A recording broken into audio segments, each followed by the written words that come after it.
because I know what's coming. So I'm going to give my answer, and then I'm going to lay out for a while. And then I'm coming back at you, Stephen A. Okay. Let me just say the answer to the question, does Kawhi have the best shot to stop LeBron, is no.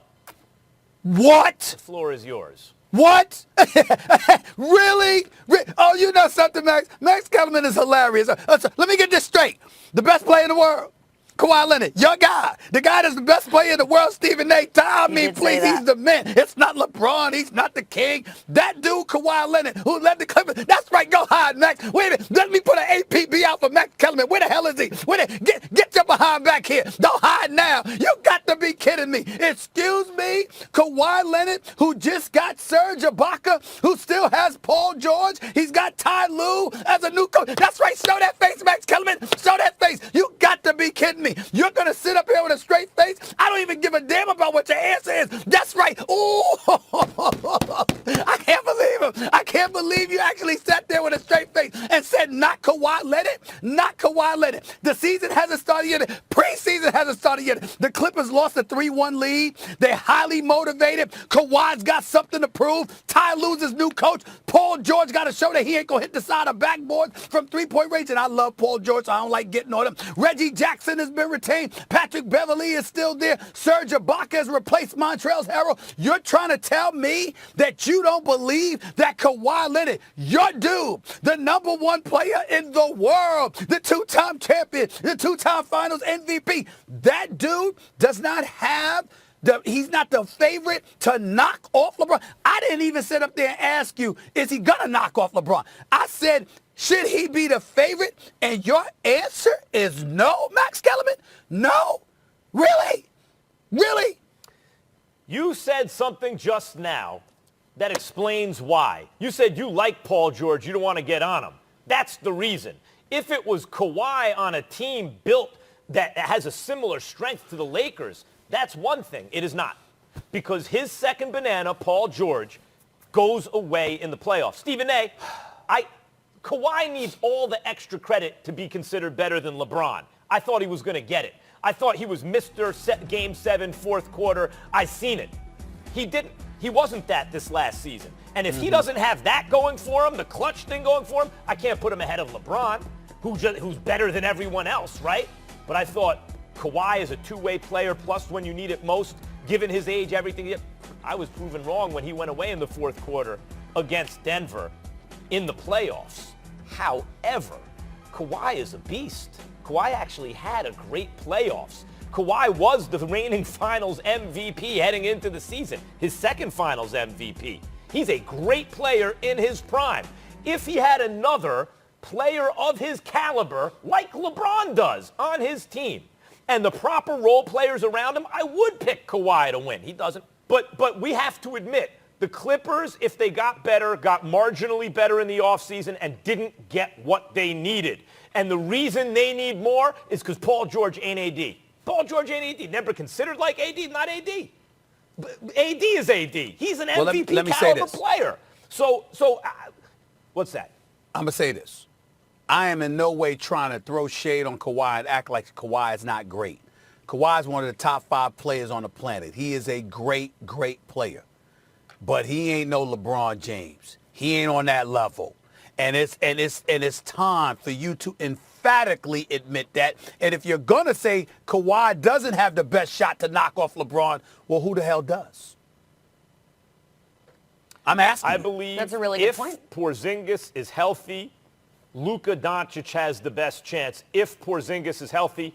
And I say that LeBron? Because the Dallas Mavericks in Doncic have a guy who's already playing almost as well as anyone in the world, right on that MVP level, and there's room for improvement on the defensive end and three-point shooting, which I believe he can do.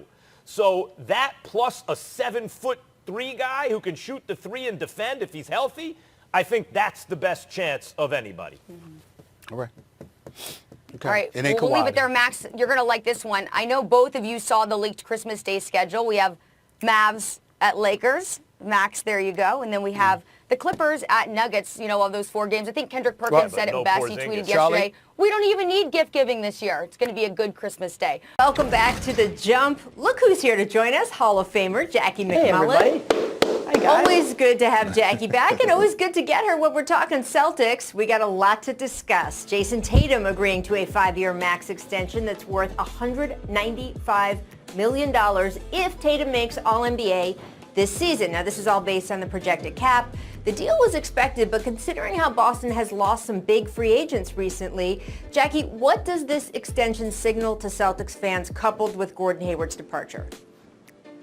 Well, I can tell you it's been a very rugged few days for Celtics fans, and I think what this signals, Rachel, is there was a little buzz after Gordon Hayward left and the Celtics got nothing. Remember now, the third player in the last 2 seasons to walk. Kyrie Irving before him and Al Horford before him as well. And I think there was some buzz around the league. Do people not want to play in Boston? I think Jason Tatum is saying, you pay me the max, I'll be very happy to play here and I'll be your cornerstone. And so there's a sigh of relief here in Boston because he's the most important player. This was a no-brainer for the Celtics to try to get this done. Yeah, big picture, the story of the Celtics season was Jason Tatum emerging as a legitimate All-NBA level superstar. What this contract signals is, here you go. This is what you get paid if you're a legitimate All-NBA level superstar.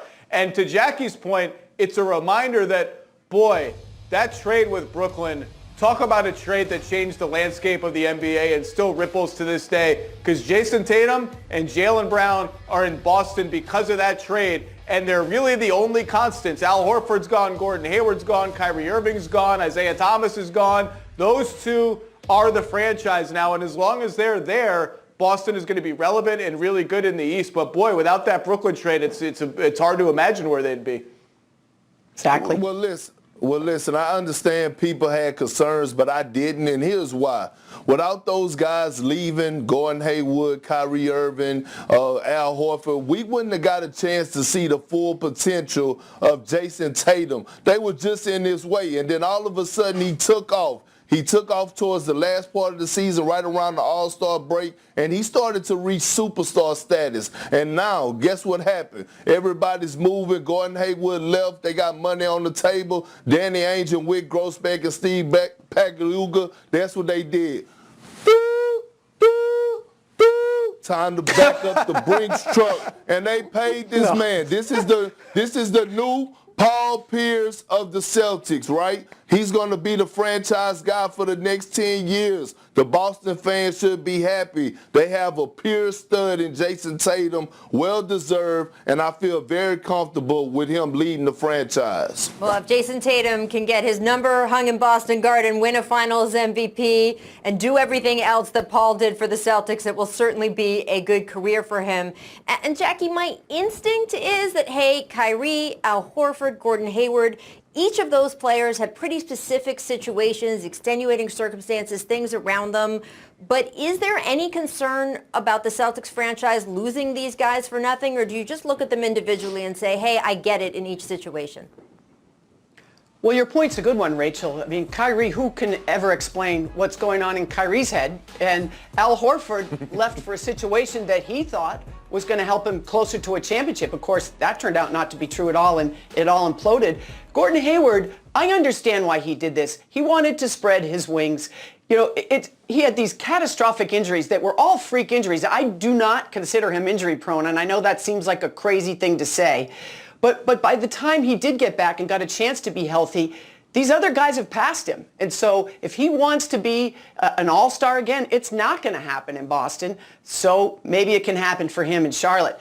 But if you're the Boston Celtics and you're a fan of the Boston Celtics, it still pretty much stings when guys are leaving. If you're going to build a foundation of a great franchise, you don't want people walking out the door, and that's what's happening. Well, it will be interesting to see as they go forward. Going off that Tatum extension, I want to get to a bigger picture because the 2017 draft class in general has been cashing in. We've seen extensions all over the board, but one notable exception, Bam Adebayo. Now, we assume the Heat are trying to maintain cap flexibility for 2021, but Zach, is there pressure on the Heat to extend Bam now? And what are you hearing from Bam and his agent about what their expectations are for this offseason?